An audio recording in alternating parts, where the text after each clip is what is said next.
আসসালামু আলাইকুম। জুলাই আগস্টে সে বিপ্লবীর কথা আমি ভুলিনি। আমি এখনো ভুলিনি। জুলাই আগস্টে সে ঘা এখনো আমাদের শুকায় নাই। আমি সেই জুলাই আগস্টে বিপ্লবী শিক্ষার্থীদের কথা স্মরণ করছি। যারা জীবন দিয়েছে, যারা এখনো আছে, তাদের কথা আমি স্মরণ করছি। আমি জুলাই আগস্টের কথা ভুলি নাই। বারবার বলছি। আজকে কুয়েটে যে ঘটনাটা ঘটেছে যদি ছাত্রদল অন্যায়ভাবে ছাত্রদল অন্যায়ভাবে যদি সাধারণ শিক্ষার্থীদের উপর হামলা চালায় তাহলে আমি সেটার তীব্র নিন্দা এবং কি প্রতিবাদ জানাচ্ছি। কিন্তু আজকে ভিডিওটা ধৈর্য সহকারে একটু দেখুন। পয়েন্টের কিছু কথা বলবো। ছাত্রদল যদি অন্যায় করে থাকে তাহলে তাদের বিচার হওয়া উচিত। কারণ এ ২৪-এর স্বাধীন বাংলাদেশে আর সেই স্বৈরশাসকের মতো ছাত্রলীগের মতো আর কেউ রাজত্ব করুক, এরকম অমানবিক কাজকর্ম করুক সেটা আমি চাই না। আমি সবসময় অন্যায়ের বিরুদ্ধে, যে অন্যায় করবে তার আমি পক্ষে নাই। আমি সবসময় প্রতিবাদ করে যাব।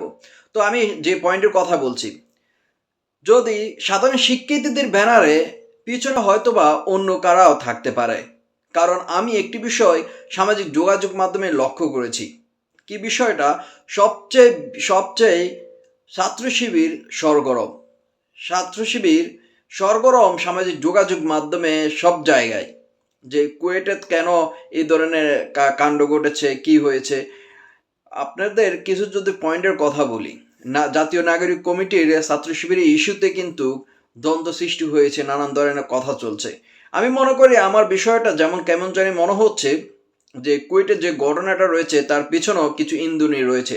কারণ কোনো কিছু দামাচাপা দেওয়ার জন্য, কোনো কিছুকে চুপচাপ করার জন্য অন্য একটি ইস্যু তৈরি করতে, সেটা পূর্বে আগে থেকে দেখিয়ে আসছি। তো কুয়েটের যে বিষয়টা, এক একজন এক এক বক্তব্য দিয়েছেন। আমি বেশ কয়েকজন বক্তব্য শুনতে পেয়েছি। সাধারণ শিক্ষার্থী কিছু বলতেছে যে তারা ব্যানার বা এখানে রাজনীতি নিষিদ্ধ করা হয়েছে, কিন্তু ছাত্রদল সেখানে রাজনীতিক নিয়ে আসতে চাইতেছে। ব্যানার নিয়ে তারা একটা প্রতিবাদ বা যারা রয়েছেন প্রশাসন তাদেরকে চিঠি দেওয়ার ব্যবস্থা করার জন্য একটি সমাবেশ করেছেন। কিন্তু ছাত্রদলের কলেজের ভিতরে অনেকে ছাত্রদল করে সমর্থক রয়েছে, বাইরে থেকে কিছু এসে তাদেরকে অতর্কিত হামলা চালায়। তো এ থেকে কিন্তু আবার অনেক জায়গায় বলছে যে আমি যুগান্তরের একটি নিউজে দেখতে পেয়েছি যে ছাত্র শিবিরে তাদের সংগঠনটা বা তাদের ব্যানারে, সাধারণ শিক্ষার্থীদের ব্যানারে ছাত্র শিবির কিছু লিফলেট বা কিছু প্রচারণা করার সময় এটার বাধা দেন ছাত্রদল। এই ধরনের কথা আমি দেখতে পেয়েছি। এরপর আবার ছাত্রদল বলতেছে যে তারা শান্তিপূর্ণভাবে একটি সমাবেশ, একটি মিছিল নিয়ে যাচ্ছিলেন। সেখানে ছাত্র শিবির এবং কি সাধারণ শিক্ষার্থীরা অতর্কিত তাদের উপরে হামলা চালায়। তো মূল বিষয়টা উঠে এসেছে যে বলতে গেলে যে হয়তো এখানে ভুল বুঝাবুঝি হয়েছে, বা এখানে কোনো কিছু ইন্ধন রয়েছে, বা কেউ হয়তো এই দুই গ্রুপের সাধারণ শিক্ষার্থী এবং ছাত্রদলের মধ্যে একটি ঝামেলা সৃষ্টি করে দেওয়ার মনে হচ্ছে যে ঝামেলা সৃষ্টি করে দিয়েছে। আপনাদের কি মনে হয়? আপনাদের মতামত অবশ্যই কমেন্ট বক্সে জানাবেন।